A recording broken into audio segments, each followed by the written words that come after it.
All right. I am live again after getting off a 3-hour Street Fighter session for y'all.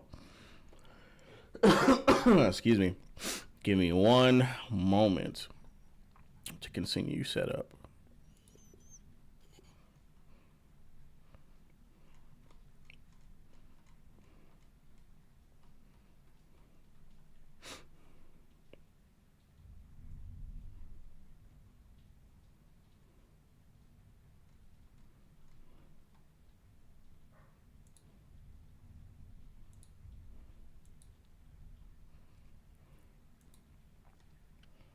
All right. I do believe I am ready. Well, what's going on, viewers? Great host Kaine Walker, back with another episode of the Monkey Paw, episode 37, where we document the downfall of mainstream Western entertainment. I am joined by my host, myself, and I am doing great tonight. All right. Soups was too busy to make it this time. He'll be on next week because I wanted to do an episode since I was actually behind on the episode last week. Well, actually, no. The episode for this week was supposed to happen Thursday. But since he wants to talk about the new Devil May Cry show in detail, I was just going to have a show for Thursday next week. So I guess that's going to be kind of a treat for y'all. But I will be going over that tonight in broader detail without getting into too many specifics. Honestly, for now, I wanted to talk about the fan reception and the absolute shilling that has been going on for this show. But we're going to have to wait a moment for it.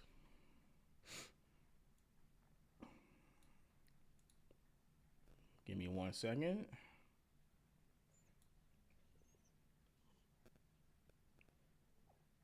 There we go. As we get into our first topic, excuse me, it's going to be from That Park Place.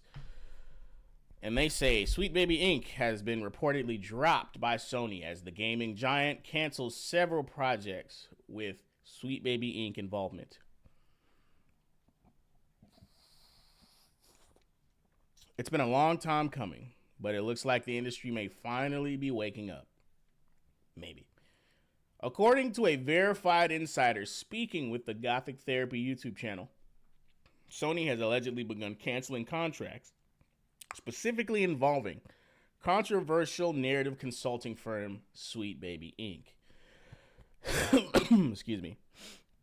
The insider, who has provided accurate information to Gothic Therapy hosts Master of the TDS and Writing Raven in the past, claims these weren't random cuts. They were deliberate, targeted terminations of in-development projects that had Sweet Baby Inc. embedded in them. Check out the full video expose in the player below. If true, this could mark a significant turning point in what has become known online as Gamergate 2.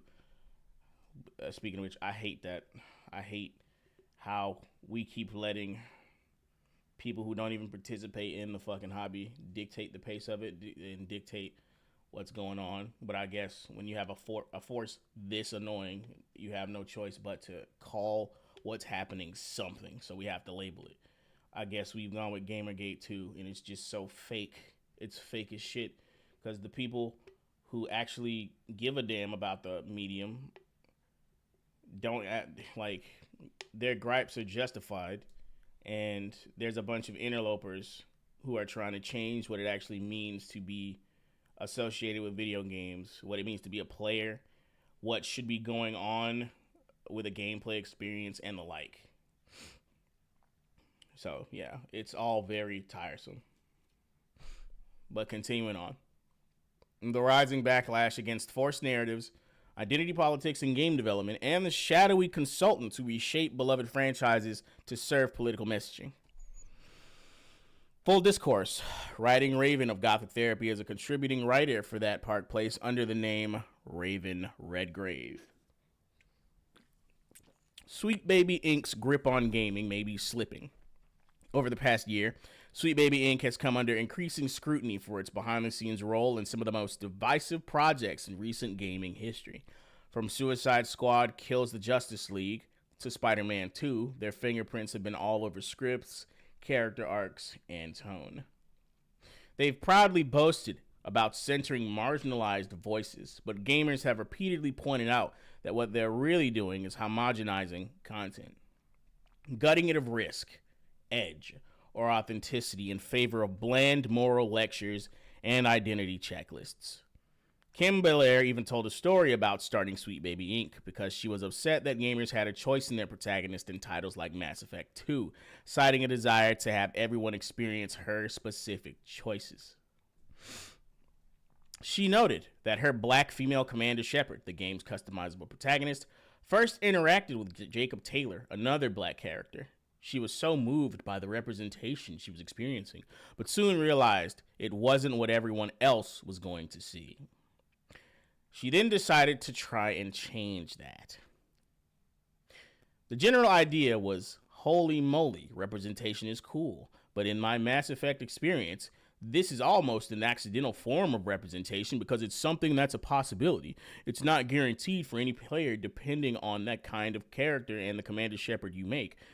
So she was bothered by the fact that people can make independent choices about whether or not they want to see any kind of character. And she wants to force behaviors so that everyone is shoehorned or boxed in or pigeonholed into having her specific favorite experience.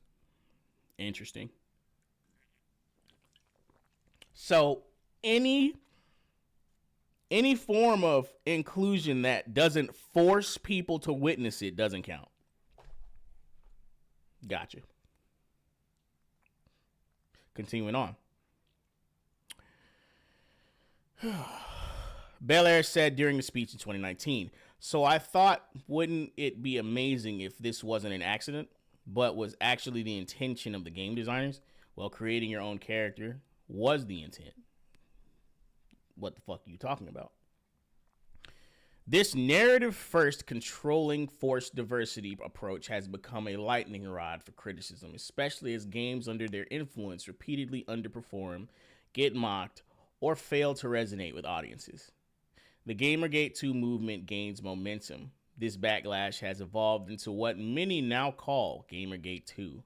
Not a revival of the original controversy, but a broader cultural pushback against activist consulting firms, DEI mandates, and corporate interference in creative storytelling. Boy, speaking of corporate interference in creative storytelling, do I have some more articles for y'all, man. Sweet Baby Inc. has become the face of that movement. Not because they're the only ones doing it, but because they've been the most vocal about their goals. In turn, gamers have been just as vocal about rejecting their methods. Now, with the latest leak pointing to Sony, this movement may be achieving its first real industry victory. SBI God of War project reportedly among the cancellations. According to the Gothic Therapy Insider, one of the projects canceled may have been a follow-up to God of War Ragnarok. The source couldn't confirm whether it was DLC, a spin-off, or a full sequel focused on Atreus/Loki, only that it had Sweet Baby Inc. attached, and that Sony may have pulled the plug. This is significant, not only because of the franchise's importance to Sony, but because Sweet Baby Inc. had already publicly acknowledged involvement in Ragnarok. If the sequel was similarly influenced, its cancellation would be a major blow, and possibly a clear sign that Sony no longer sees narrative consulting from activist firms as a value add. SBI's involvement in God of War led to race-swapped religious figures from Norse pagan mythology and a whole lot of Kratos sitting around reflecting on his toxic behavior. Similarly, SBI consulted on Spider-Man 2, a game that leaned heavily into social justice causes and identity politics, much of which focused on cultural appropriation, teen sexual preference, and an entire mission where you played as a black deaf girl in a Spider-Man game. There were even cringe-inducing lines like Harry Osborn proudly stating that he installed a diverse board to keep us on the right track. The end result was Spider-Man 2 selling 50% less than the original PlayStation Spider-Man game on the PlayStation 4. Studios may be quietly cutting the cord. Sony has reportedly canceled multiple in-development games in recent months, with no official explanation. The idea that some or all of these projects involve Sweet Baby Inc. lends credibility to the insider's claim. This also raises the question: if Sony is cutting ties quietly, how many other studios are preparing to do the same? GDC appearances and virtue signaling speeches aside, the bottom line still matters. If working with SBI means alienating players and tanking franchises, studios may decide the inclusion optics simply aren't worth it anymore. Curator tools like Cabrutus, Sweet Baby Inc. Detected have been created so players can actively avoid games that may have, that have Bel-Air's fingerprints on them. A warning shot the industry can't ignore. Kim Bel-Air's recent statement at GDC that AI should be used for empathy and inclusion, not profit, was already mocked by many online. But if this Sony rumor proves true, it may be more than a punchline. It could mark the beginning of the end for Sweet Baby Inc.'s unchecked influence.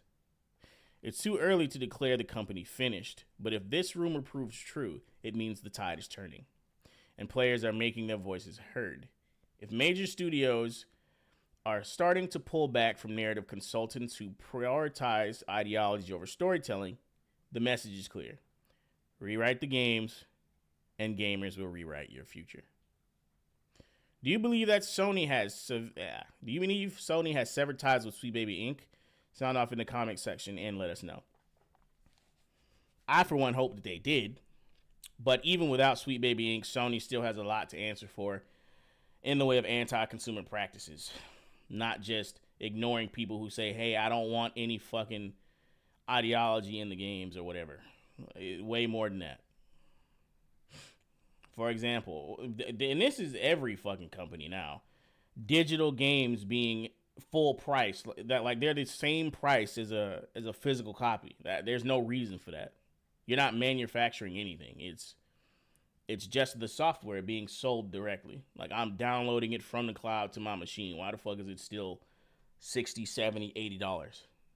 No, the savings should be getting passed to the consumer. And you could still provide the physical copy in its original form, but I don't know. I guess they don't want us to own anything. So, whatever. Let's see what the comment section's saying about this. Put our finger on the pulse of the people.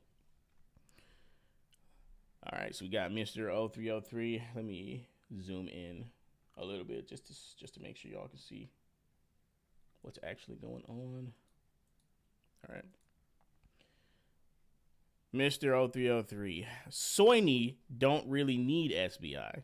They're woken up themselves. Look at the garbage their first-party studios are making, like Ghost of Yote and whatever that ugly Naughty Dog game is called. No one needed SBI. And from Master of TDS himself, Gothic Therapy is happy to be of service yet again. SBI probably hates us by now. Probably. She has nightmares about you guys. Amazing job as always. All right. Okay. This looks like it adds information about what's actually been going on behind the scenes. And Demion said there was an internal Sony war between California activists and Sony Japan.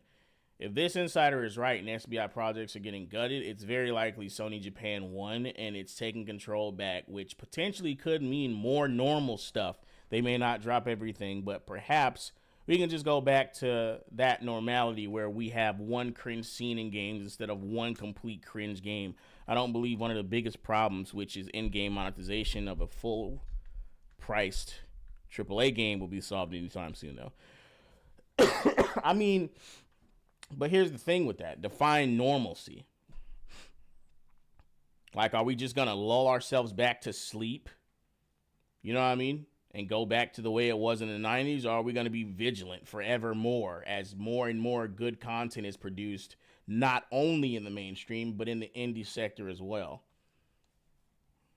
I'm hoping we never trust corpos again, because they don't fucking deserve it. And any independent creator that tries to betray us, well, it'll be easier to put them out of business. Because as long as you're upfront with your customers, they will treat you well. This shit isn't hard. Stop trying to socially engineer people with their favorite pastimes. No one wants it. This spells weakness is awareness.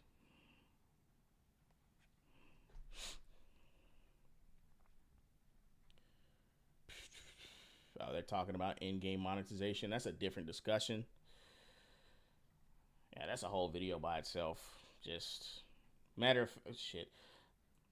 With what Nintendo has been doing, that discussion might be open. That as this entire Switch 2 release continues to unfold, because that's going to be relevant for the next few weeks. We're going to get into the anti-consumer practices across the whole of the gaming industry. But looking at Nintendo as our centerpiece, because they're the most recent to do the big price hike everyone's been predicting. With games being upcharged to $80 for literally fucking no reason. You make billions of dollars round the clock. There is absolutely no reason for you to be charging these prices. All right.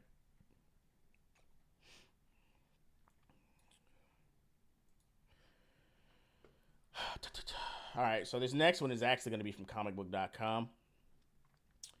And we're going to be talking about the MCU Blade movie. They say MCU Blade rumors say the movie may be scrapped, but that may not be the end. What does that mean? I guess we'll find out together. How are they having so much trouble making a Blade movie? You know what I mean? It's not even hard. You have the blueprint already. You have several hundred blueprints in the way of comic books, even without the fucking movies. But we really already know the fucking answer. But anyway, the latest rumors about Marvel Cinematic Universe, about the Marvel Cinematic Universe's Blade reboot indicate the movie might be scrapped. However, there are still plans in place for Mahershala Ali to play the character in the franchise. On X, user YR Only Hope shared what they have heard about Blade, relaying the speculation about John Wick director Chad Stahelski.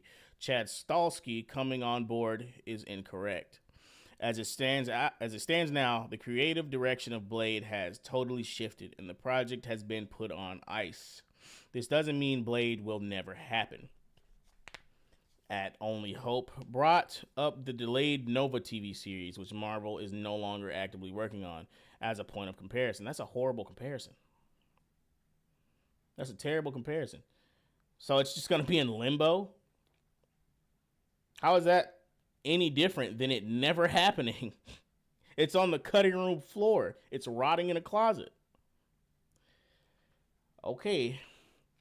As a point of comparison, they say that similar to how development on Nova could eventually resume, Blade could be revived down the line. Blade being canceled doesn't mean that Marvel is doing away with Ollie, however. Only Hope says Marvel will look to introduce Blade in a different project, listing the rumored Midnight Suns or Avengers Secret Wars as possibilities. They also mentioned the idea of giving Blade a supporting role in a film, citing Namor in Black Panther: Wakanda Forever. What? The examples they're bringing up don't work. You try to make the case that Blade is not going to be shut down forever by using a show that is essentially shut down forever as an example. You even say that they're no longer actively working on it, which that might be comicbook.com saying that they're not working on it to add context, you know, but either way. And then they try to say they might use him in a supporting role like Namor in Black Panther and Wakanda Forever. I mean, he was like the main antagonist in that. How is that a supporting role? I might have to look up my definitions again, but it's like if Blade's not a hero, if he's not the main hero in the movie, what's the point? Like that's the only place he belongs. Like what? Like the only way this could have possibly worked is if you tried to use him in a Morbius crossover, but you already fucked that character up. So what else is there? Okay.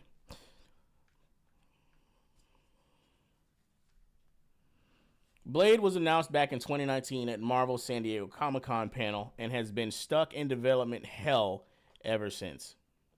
The project has passed through numerous directors and writers, a sign that Marvel has had a tough time figuring out the story. Blade has been pulled from Disney's release schedule, and its status has been a point of frustration for many fans. Even Michael B. Jordan is tired of waiting to see if Blade can get off the ground. Excuse me. Through all the ups and downs, Ali has remained attached to Blade, but has never appeared on screen as the character. He made a voiceover cameo in post-credits scene in Eternals. In the meantime, Wesley Snipes reprised his version of Blade in a well-received supporting turn in last summer's Deadpool and Wolverine. His return was so effective, some fans have started to wonder if Snipes should just remain in the MCU. Seeing that Snipes headlined a Blade film trilogy from the late 90s to the mid-2000s, it's baffling that Marvel Studios has had so much trouble with this reboot. Yeah, I know, right? Building a sleek action film around an actor as talented as Ali seems like it would be relatively easy to figure out. No shit. Should this rumor prove true and Blade is indeed canceled, it would be an extremely disappointing end to this story after years of hype and anticipation, which is now dead, by the way. While it's upsetting Ali may not get to star in his own film, fans can at least take solace in the knowledge that Marvel isn't going to completely discard him. Getting a supporting role in another character's film could be the best thing to happen to the MCU's Blade. If Ali's iteration emerges as a fan favorite a la Black Panther or Spider-Man, both of whom made their MCU debuts in Captain America Civil War, it could provide a foundation for Blade to be revived. As disheartening as it is, Blade is being scrapped for now. It would be even worse if the character wasn't part of the MCU at all. There doesn't appear to be a natural spot for Blade in the rest of the multiverse saga, so fans will likely have to wait until after Avengers Secret Wars before the character makes his debut.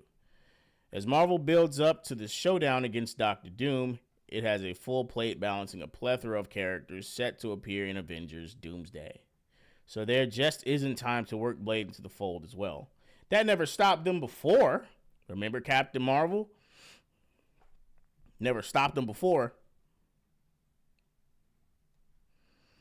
He's a character who deserves to be properly established by getting the spotlight in a movie, whether he's the lead or supporting.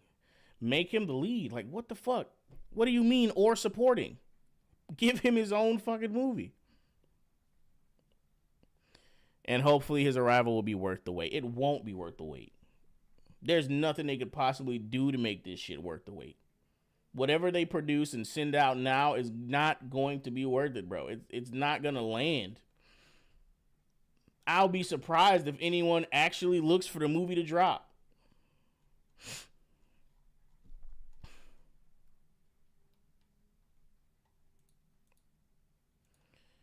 Entertainment landscape is like very grim nowadays. All right. So this was the topic I saved for last because I have the most to say about it because I am a Devil May Cry fan. But I'm a fan of a lot of gothic, a lot of things with gothic motifs. I was even a fan of Castlevania, but whenever that was popular, I didn't have a YouTube channel or any desire to talk about bad media until recently, so I'm here for this one. The reviews are in for Netflix's Devil May Cry show, and this is going to be coming from Forbes. Netflix has just dropped a new show that many people may have forgotten was in development.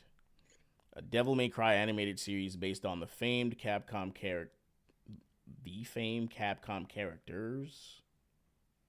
Okay. The 8-episode series has landed at number 3 on the service instantly, behind Gone Girls and Love on the Spectrum, but ahead of new medical drama Pulse and massive hit Adolescence. Netflix has a generally very solid history with its video game adaptations. So does Devil May Cry fall into that camp, or is it a rare disaster? Here are some comparison points. And this is exactly what I mean about the shilling. No, they don't. They literally do not have any solid history with their video game adaptations. Pretty much everything Netflix does in the adaptations department is universally hated, outside of critical acclaim.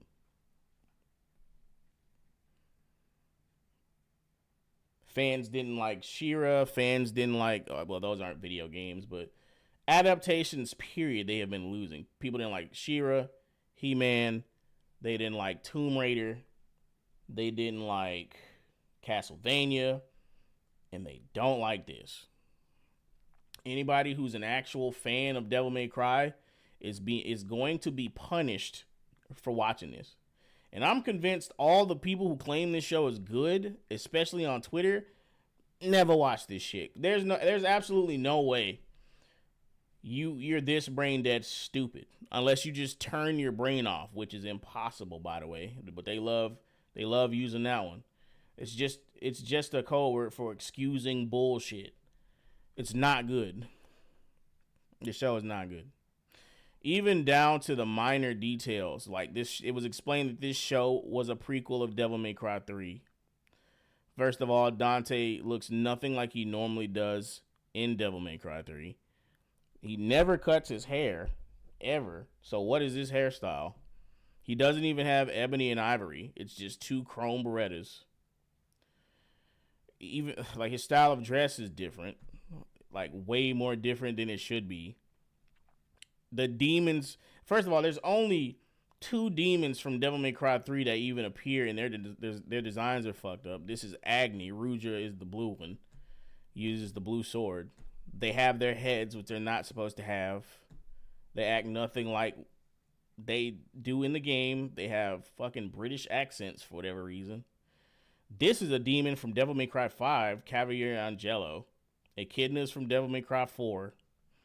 So how exactly is this the prequel to 3 when extremely unique demons from later games are appearing in the show? And this is apparently a character that only appeared in the manga, the rabbit. And he doesn't make any appearance in the games at all. So clearly from the advertisements, people knew that this was just going to be a free-for-all and it was just going to be butchered. So it wasn't going to be a faithful adaptation at all because Hollywood is allergic to faithful adaptations. So if you're a fan of this shit, just go back and play the old games and don't even hate watch this shit. It's not even worth it.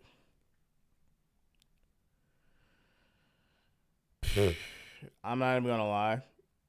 I don't even want to read the audience and critic scores for any of these shows. Cyberpunk, I mean, Edge Runners was great, but it hardly deserves a 100% score. I don't think anything really deserves. Very few things deserve a 100% score. Pretty much the only thing that remained good was Cyberpunk, and that's because it ended after its miniseries. Arcane got butchered. Witcher got butchered.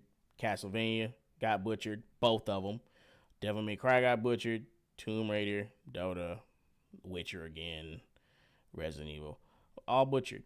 Netflix can't do shit right. Having seen at least the first few episodes of the series, I can attest to the fact that, yeah, it's solid enough. So they didn't even finish it. They didn't even finish it with, I'm not even gonna lie. You don't even have to finish it to diagnose it, because if you watch at least 5 episodes, you know whether or not the show is good. You can assess writing in plenty enough time, so never mind. I take that back. It's solid enough? No, it isn't. The show fails on very basic levels to remain consistent and explain things that are going on. It completely rewrites mythos so that everything it wants to do makes sense, even though it doesn't. It changes things unnecessarily. And it doesn't even agree with itself a lot of the time. But continuing on. A good representation of the series with admittedly some lore changes, and there it is. Admittedly some lore changes. So remind me again how it's a good representation of the series if they're changing shit. Immediate contradictions. And then they continue, but also accessible for newcomers. What does that even mean, bro? We're not even talking about playing the games. We're talking about the story.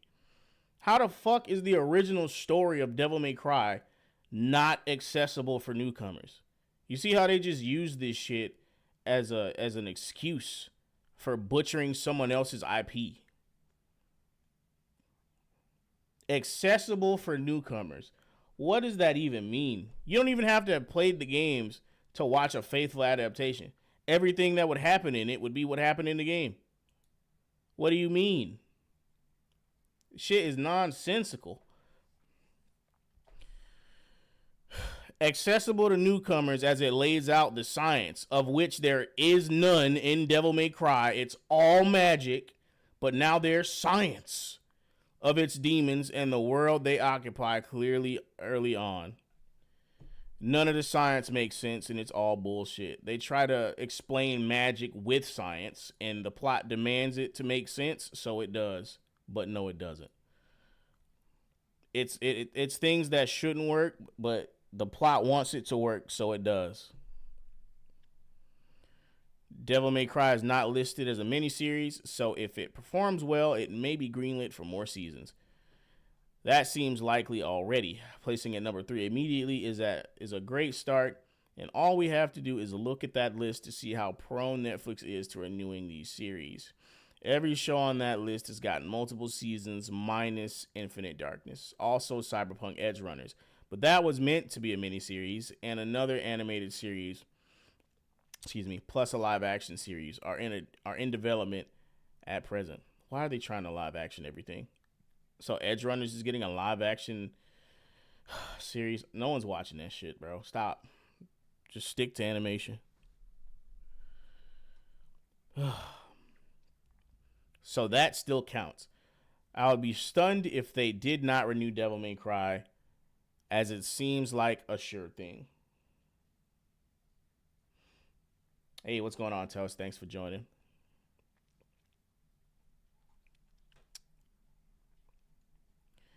But yeah, that's it. That's really it. The backlash for Devil May Cry has been huge. Nobody who actually played the games, read the manga, or pays attention to anything remotely related to the actual IP cares for this show. And I don't want to say too much because I want to save the characterization and what actually happens in the show for next week. But yeah.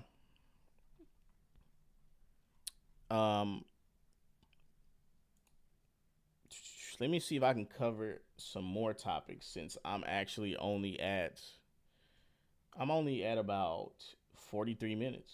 So let me see if there's any other topics I can cover. There's plenty of them.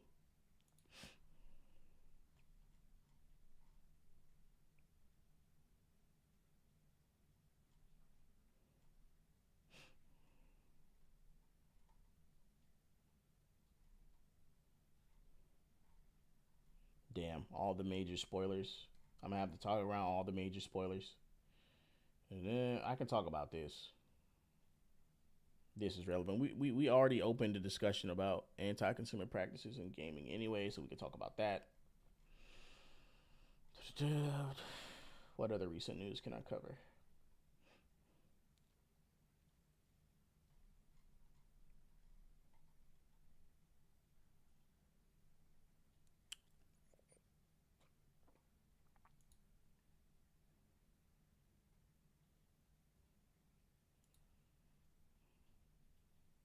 I mean, it's not a spoiler. Like, I'm not gonna be talking about any spoilers this episode. Next episode, I'm just gonna go. I'm just gonna go in next episode when Soups is here. I'm not talking about it because he wants to be there for the discussion. So I'm gonna honor that. I could talk about this too, I guess. So get rid of that. Get rid of that.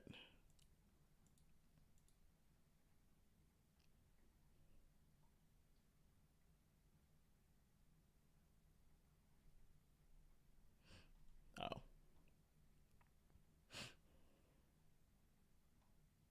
There's not really that much to talk about for this topic with Grums and being targeted by a browser of all things. I hate when companies air out their political opinions instead of just shutting the fuck up and selling me whatever product they're trying to. Because your political enemies buy your products too, dumbass.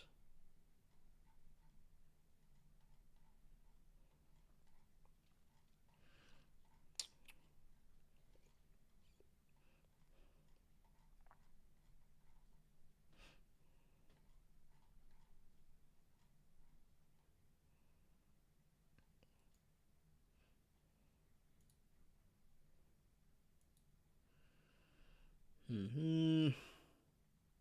Okay. I can cover these three as well. And these are all. Oh, I already read that one.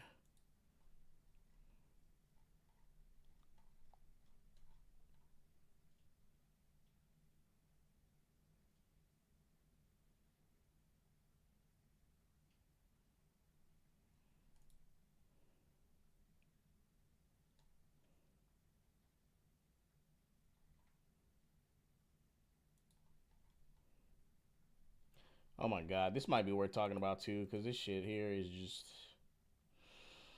This happens every time. This is relevant too. Yeah, you know what? Yeah, we're talking about this too. This shit is so dumb. We're talking about this. Hold up. Where's the PC Gamer? PC Gamer is that article? That the one? Yep. Yeah, we're talking about that.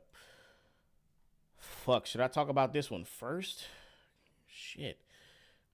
All right.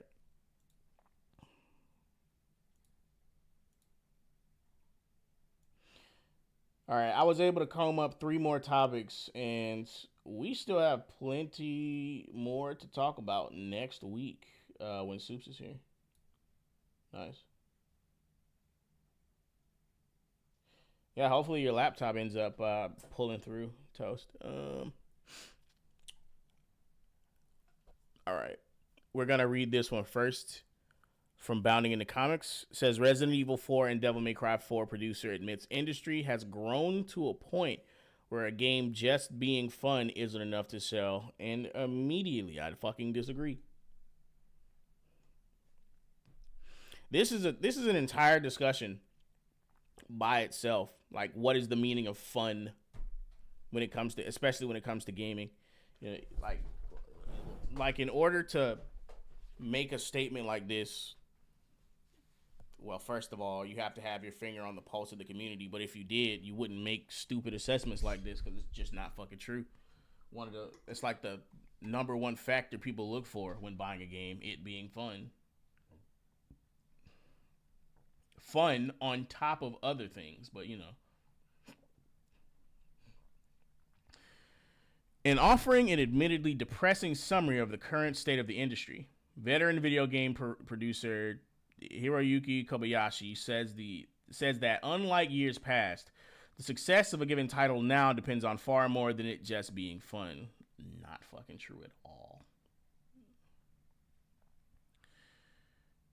Kobayashi, who served as producer on a number of Capcom titles, including Devil May Cry 4, a banger, Resident Evil 4, a banger, and every Sengoku Basara, all bangers,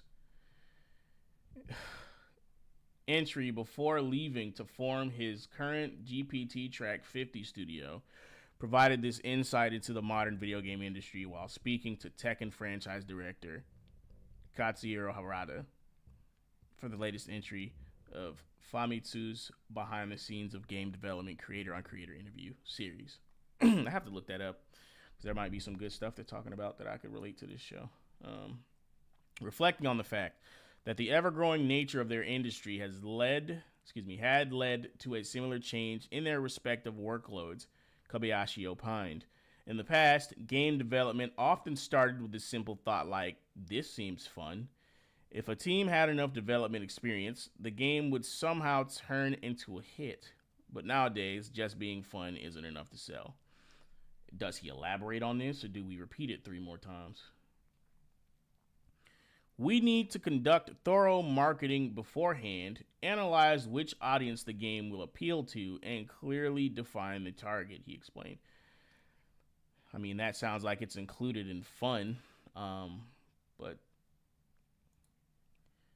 if we don't, the game won't be well received. For example, the title we're currently developing is aimed at the overseas gaming market. I'll say this now, it probably won't sell very well in Japan. Okay, that does not bode well for anyone with taste. Asked by Harada if this meant he and his team had made a clear decision from the start regarding their creative direction, Kobayashi confirmed, yes, because if we don't clarify that up front at some point, someone will suggest maybe we should make it more appealing to the Japanese market too. Yeah, why not? Please, make it more appealing to them so that we can enjoy it, because I know you're going to make a game that has nothing to do with this fucking corporate poison going on in the West. If we go down that road, the game itself will gradually lose its original focus, he said. That's why we set a clear direction from the beginning. This game is made for this specific audience. Emphasis Kobayashi. You know, that's how it always used to be. So we're just going back to what worked in the first place. Why does he make it seem like this is some revolutionary idea? Like, this is a fucking eureka moment for him. Like, this is what always worked. This game is made for this specific audience, and if you don't like it, go play something else. That's literally how everything worked. But now we need to be inclusive, and gaming is for everyone. Agreeing with Kobayashi's point, Harada recalled, the process of shaping a project today is very different from the past. No, the fuck it isn't. No, it's not. Exactly what he describes still works. What are you talking about? Back when we were young, like in the 90s when we were developing Tekken, we led with our passion, saying, this is the kind of fighting game we want to make. And a lot of people followed us because of that enthusiasm. But today, with so many entertainment choices available, we have to be extremely precise about who we're targeting. Target the same people you've been targeting.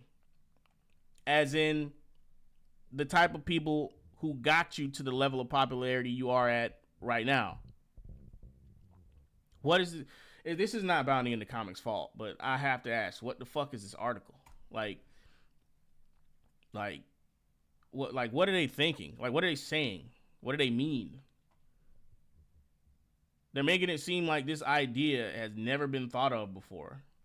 Like, the entire wounding of the games industry hasn't been self-inflicted. As if they haven't been trying to court audiences that are either disinterested or do not exist entirely. Like, I feel like I'm being gaslit reading this. Like, to this end, the Tekken boss would later inquire, I think many Japanese fans would love for it to be a hit domestically as well. Even if you adjust the look or marketing strategy, is it still difficult to make it more appealing in Japan? To which Kobayashi would affirm, I just don't think the gameplay will match Japanese preferences. What game are they talking about, first of all? Because it's like, they're not getting into specifics enough for this to actually be fruitful. Like, of course, there will be some people who absolutely love it, but at the end of the day, success is measured by how many copies a game sells. Not to the fucking consumer, it's not. Not to the consumer. He clarified, from that perspective, trying to modify the game to appeal to more to appeal more to the Japanese market would be a risky move. How the fuck would it be a risky move with all of the things that are Japanese and uniquely Japanese already selling well in the West? Like, people import Japanese candy, Japanese cuisine, Japanese manga, Japanese clothes, Japanese vinyl figurines. Did I already say manga? Anime? Like, there's tons of Japanese shit that people love and that does numbers over here in the West. What are you talking about? It'll be risky to make the game Japanese. That shit doesn't even make sense. That's the very reason why the fuck we're buying it. That's why you were such a hit in the 90s, because you were authentically Japanese. You were making the shit you wanted to make, and that style of production was what resonated with the fucking audience. Like, what do you mean, risky move? What the fuck are you afraid of? Because there's something that's not being said in this discussion. And it's annoying. Because we've seen what works already. Like, we know why these games were selling in the past, but they're making it seem like what they've always been doing hasn't been what they're doing, when the only time that they haven't been doing what has traditionally worked is right fucking now. Like, what you're discussing in this article is going back to what used to work and acting like it's a completely different idea entirely. Like, what are you on? As I mentioned before, we've made a clear decision to focus on the international market. With that in mind, everything from the world building to the genre and characters is designed specifically for an overseas audience. And that's the whole article. Man, that shit pissed me off to read so bad, bro.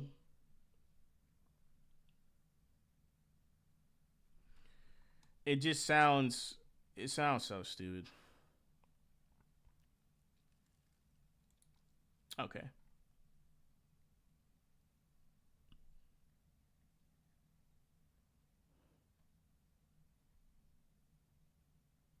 Exactly. Like, Pat Gracie said it best. Like, this quote about past game development starting with simple ideas and then the team following their vision and then people following the team because they like the team's vision. And then apparently he's saying that doesn't work anymore. And he's just like, what? Like, what the fuck are you talking about that doesn't work anymore? That's like the only thing people have been saying they want from studios: authenticity. Like, people are outwardly expressive about what they want from your products. Oh, man. It's funny to read about this after more and more Japanese developers admit that focusing on the Western market was a mistake and that their games lost their creative value and uniqueness because of it. Not to mention the major financial failures in general. Exactly. Nobody bought Japanese shit because they were trying to appeal to America. Nobody. In fact, that was the entire fucking point.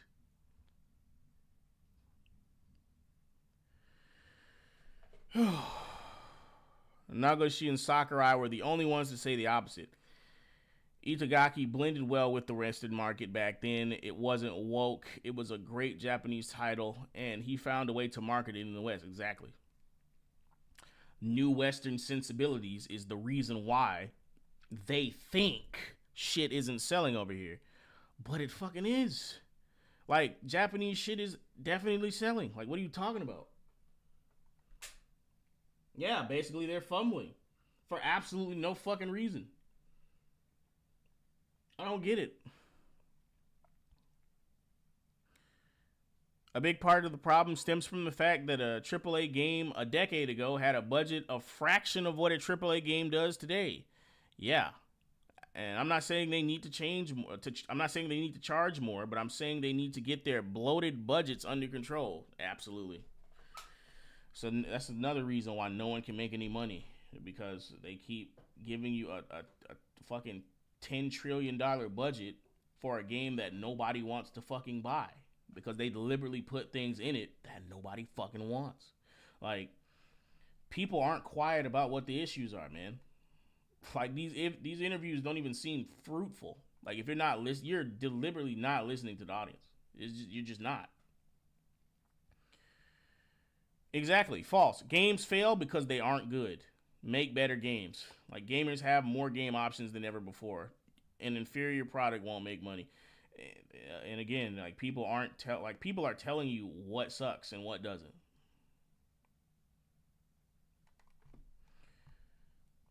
This stupid ass idea that fun isn't enough to sell a game is stupid. Like, Nintendo's entire MO is we make fun shit. That's exactly why they've been able to recycle the same 5 characters and remix the scenario they're in and sell it to you for $80 fucking. What do you mean fun isn't enough to sell a game? What the fuck do you expect from a Mario game, a Donkey Kong game, a fucking Smash Brothers game, a Mario Kart game? What do you expect from fucking Metroid? What do you mean fun is no longer enough to sell? We have a company whose entire brand is fun, bro.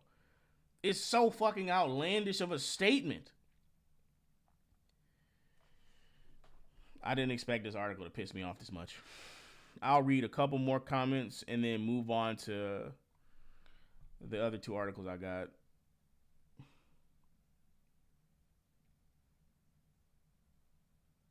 I mean, Toast, there's nothing to change. There's nothing to change except for, Japan ceasing to try and appeal to the new Western ideals. What they need to do is return to form and make Japanese shit. That's exactly why we bought it, because it was Japanese shit and you did your shit well. Stop trying to make Japanese shit appeal to Americans. That's not why motherfuckers gravitated toward it in the first place. At all.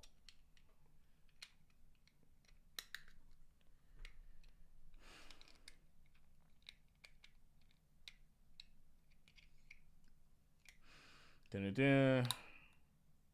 Mick Cameron brought up a good point. The biggest difference is that these game developers aren't actively forcing their games onto people outside their target market to the point of calling them bigots or racist for not liking or believing in their products. Exactly. Japan sells their products to their people without having to say, if you don't play my game, you're an istphobe. It's this particular demographic's fault that our game didn't succeed.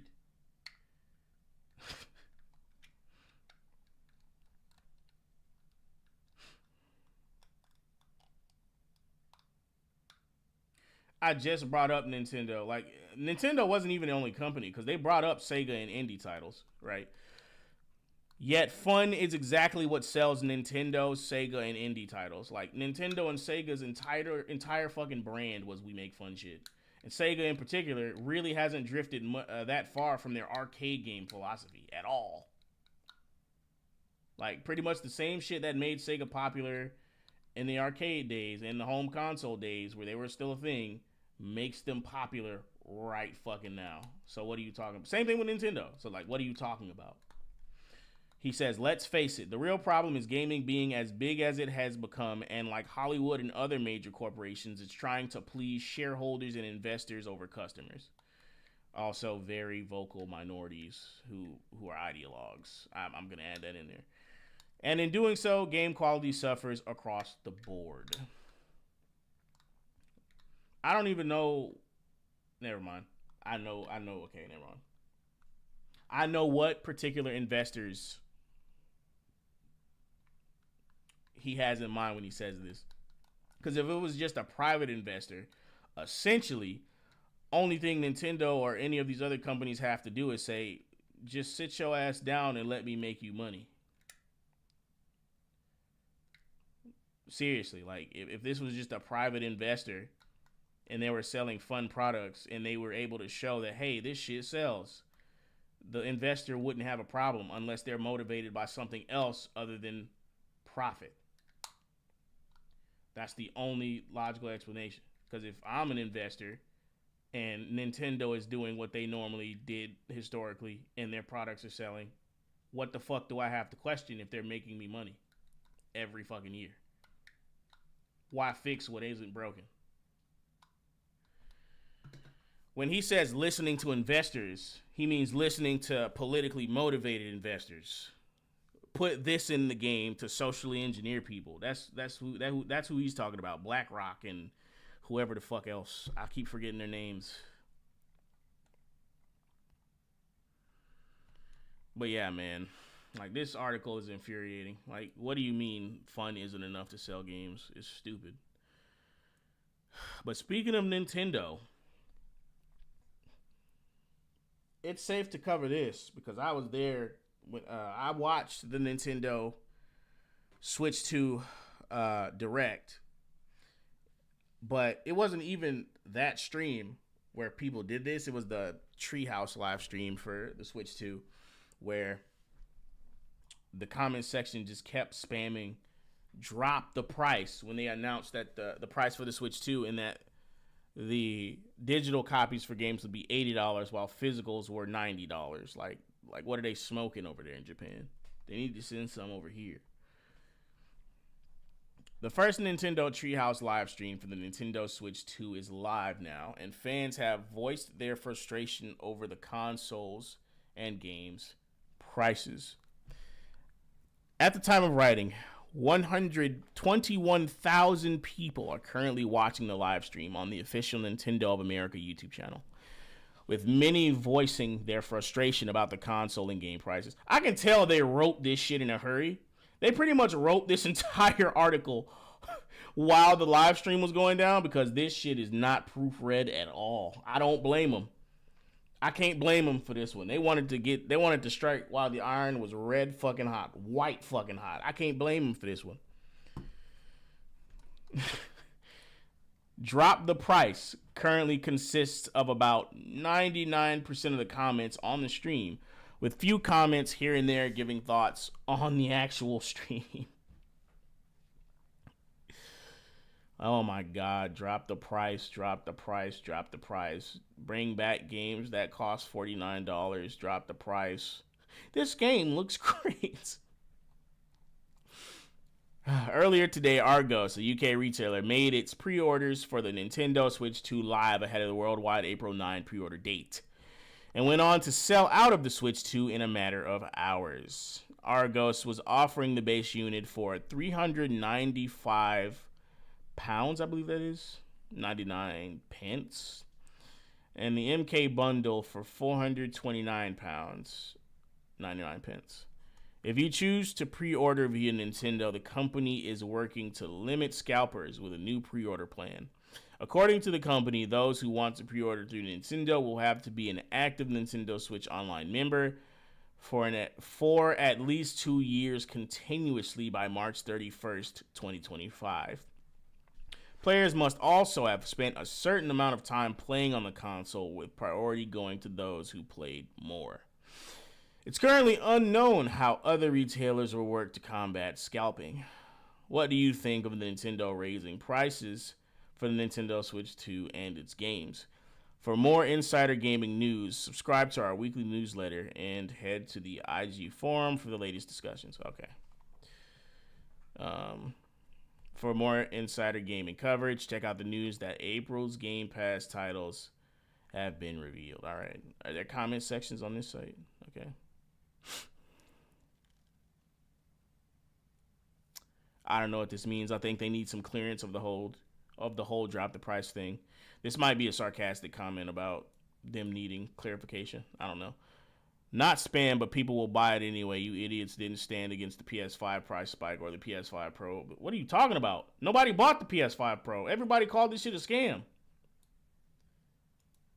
And the PS5 was $500 still. What do you mean? I don't know what this comment's talking about. And this guy just says drop the price. So that's all the comments for this. This is going to continue to unfold anyway, surrounding the Nintendo Switch 2. And hopefully it opens up other discussions about the industry's anti-consumer practices when it comes to gaming.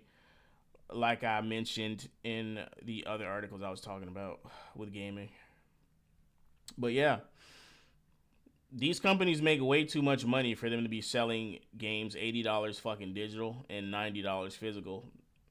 They could literally have the consumer save some money and still be making like insane amounts of money, like unfathomable amounts of money. Like if they sold the game for like $40 to $50, if they sold it for $40 digital, $50 fucking physical, they'd still be making an obscene amount of money. There's no reason for gaming companies to be charging these prices except for greed. This shit is not about survival. All these companies have been in business for like a little less or a little more than a century. You could pass savings on to the consumer. You wouldn't even blink. Like you blink and you'll miss it. You wouldn't even miss the fucking money, but they don't want to do that. So, whatever.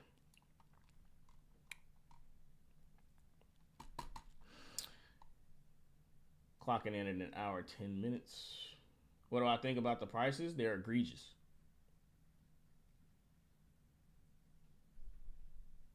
Plus all the other shit I already said. Like, there's no reason for them to be charging that much at all. And then people are justifying it. Like, they would scold any other company for these price hikes, but because it's Nintendo, it's cool. Like, motherfuckers are like caping for Nintendo. It's insane.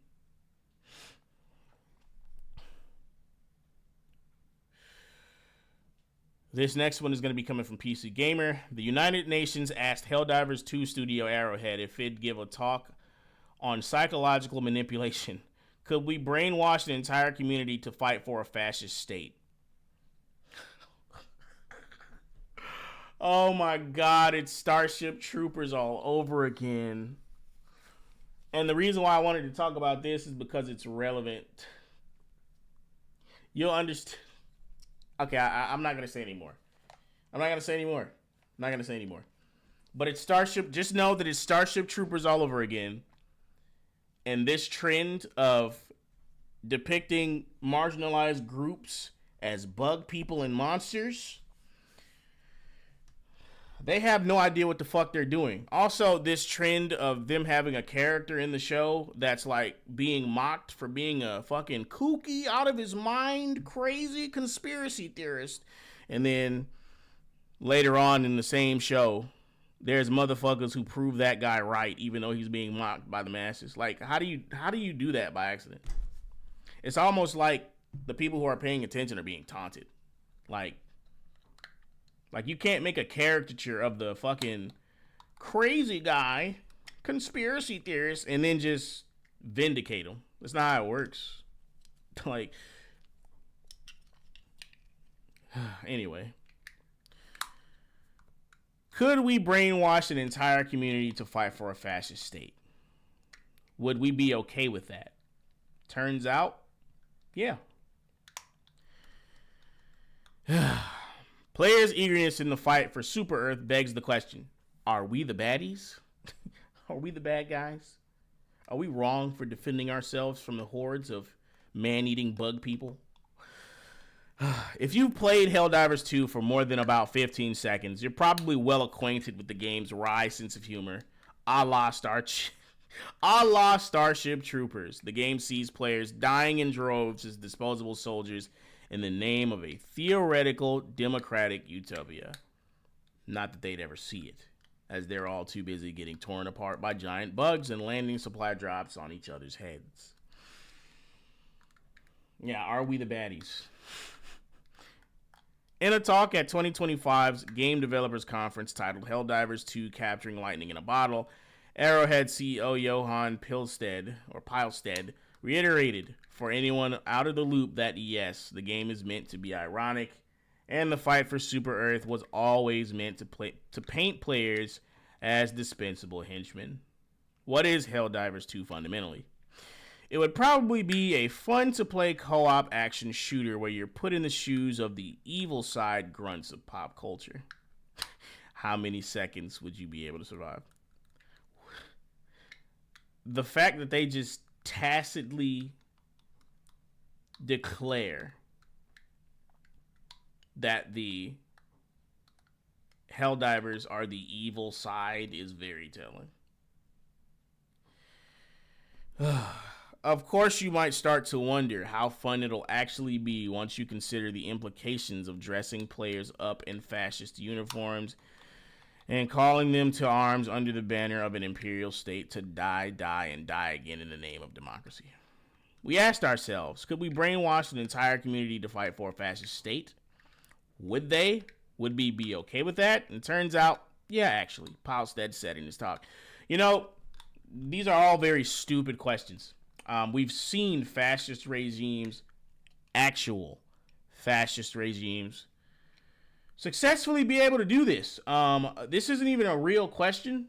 Like, we have history books for this. Like, this isn't a shocking revelation. Like, this has happened around the world in multiple different countries. Like, what are you fucking asking? But the real fault lies, or the real question, I guess, lies in what their definition of fascist is. Because whenever the debate about Starship Troopers comes up, the side who sympathizes with the bug scum never has the correct definition of what fascism is, ever. But yeah.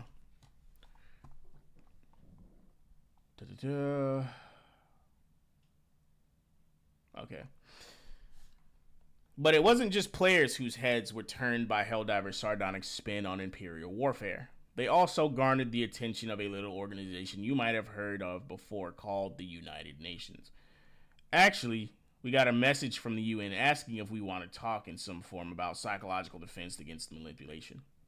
Let me try that again. Psychological defense against manipulation, added Pilstead. This might all sound like the game is getting a little too real, but he said the key was in finding the right tone and using the imagery in an almost educational way. We do it all in fun and good spirits, and we actually try to get people to recognize the science of what is a totalitarian state.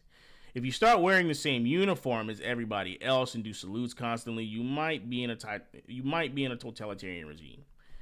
That just sounds like any world's military, you fucking idiot. What are you talking about? Having a military is enough to be considered a totalitarian regime. Stupid. It's unclear if Arrowhead actually had any further discussions with the UN, but it speaks volumes as if they would ever be able to say whether or not they did that. But it speaks volumes to the game's far-reaching influence of evocative riffs on fascist propaganda.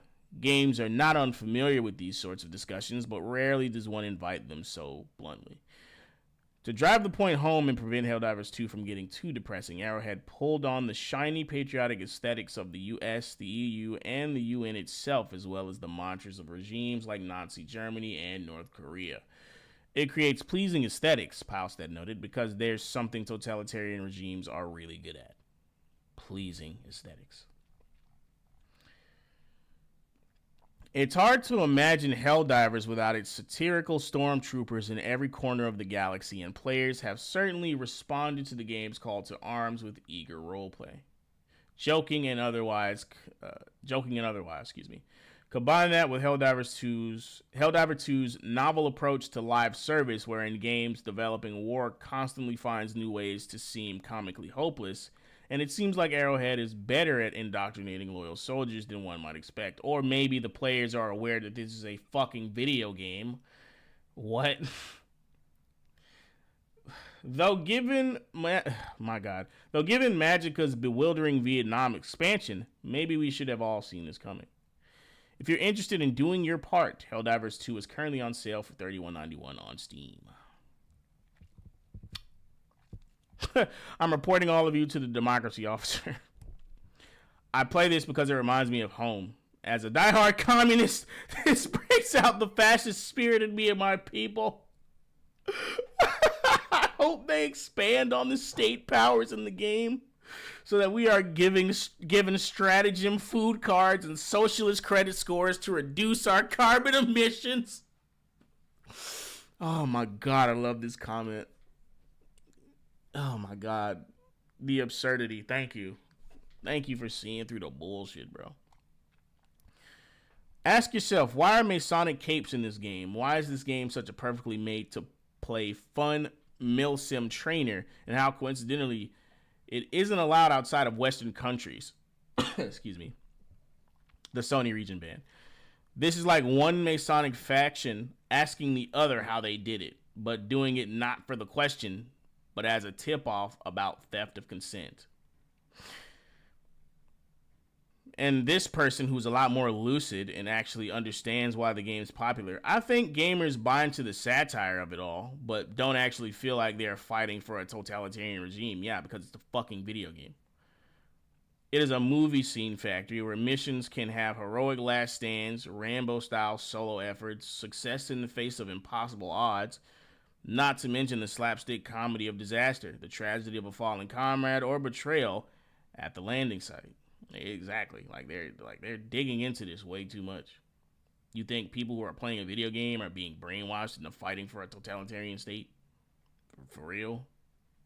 No boot camp, no conditioning, no psychological breakdown and build up, whatever. You're not seeing the subtlety of how propaganda actually works. While at the same time they think it's a joke, it still works on the subconscious. And you would have to elaborate that for that to make any real sense. Because as long as the factor of it being a joke is there, you're not taking it seriously. It's not real. Your ship has a name, your character does not. Just in case you missed the subtle reinforcement of the state above the individual in the game's design. You can't make a managed democracy omelet without breaking a few soldier eggs. They should tell the UN that you don't need fascism to be totalitarian, which is something that politically illiterate people keep forgetting about. Even a genuine democracy can be brutal if the majority simply vote to kill you, which is something that goes over the heads of people calling Helldivers a satire of fascism. Yep, it's gone covert, but most still refer to the outdated classic overt 1945. So what I'm hearing is, instead of making a fun game, y'all are making a dumb political statement that's not even backed up. By the fact that you guys made a game, yeah, it's weird, isn't it? So of course people are going to play it. You didn't trick anybody. Pretty much everybody knew what they were getting into when they opened the game, and those that didn't aren't honest with themselves or with others. This being said, I'm not giving any more money to Sony and making sure I don't see new article sites like PC Gamer ever again. Yeah, none of this makes any sense on any level. How are we the grunts for an evil faction? This would make sense if we were playing as stormtroopers for the Empire in a Star Wars game. Who are the rebels? Who are the rebels that we, the Empire, are crushing? We're the baddies for not wanting humanity to be eaten by bugs, mutilated by automatons, or enslaved by Illuminate brainwashing. Exactly. We're the bad people for defending ourselves and not bending over and taking the bug dick. That's essentially what's being said. We're fascists for defending ourselves against man-eating bugs, bro. Like, every time. Why do we have to sympathize with motherfuckers that literally see us as food and fuel? That's it. This is entirely absurd. To begin with, there is no player choice in this game. It would be one thing if you could choose to oppose Super Earth somehow, but there is absolutely nothing in the game to suggest any criticism of Super Earth or provide any avenue of resistance. Exactly. Any judgment made against Super Earth is done in a meta sense, not in game. You would think the CCO would know about the game he developed. but clearly not. And I think that's a good comment to end on, because that was fucking stupid to read as well. Anyway, you'll see why this is so relevant and why this symptom of pop culture analysis is so prevalent next week. Because it's insane. Every story that features bug people and fucking monsters, some idiot can't wait to say, or some idiot can't wait to cape for them and talk about how they're misunderstood. Like, nothing can ever just be a threat. Nothing can ever just be completely justified in hating. Because the idea that prejudice might be justified scares these people. As if it's not a bioevolutionary trait. But yeah. Whatever the fuck they're thinking, right?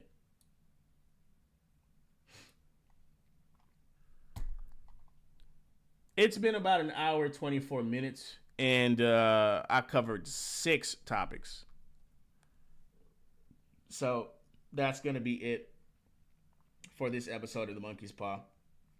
Keep your eye out for writing craft content, and one review I think I'm going to commit to doing in the near future. Don't forget to like, share, subscribe, and click the links in the description to keep your fingers on the pulse of Cosmogoth. This has been your gracious host, Kaine Walker. I'm signing off, and I will see you all again next time. Peace.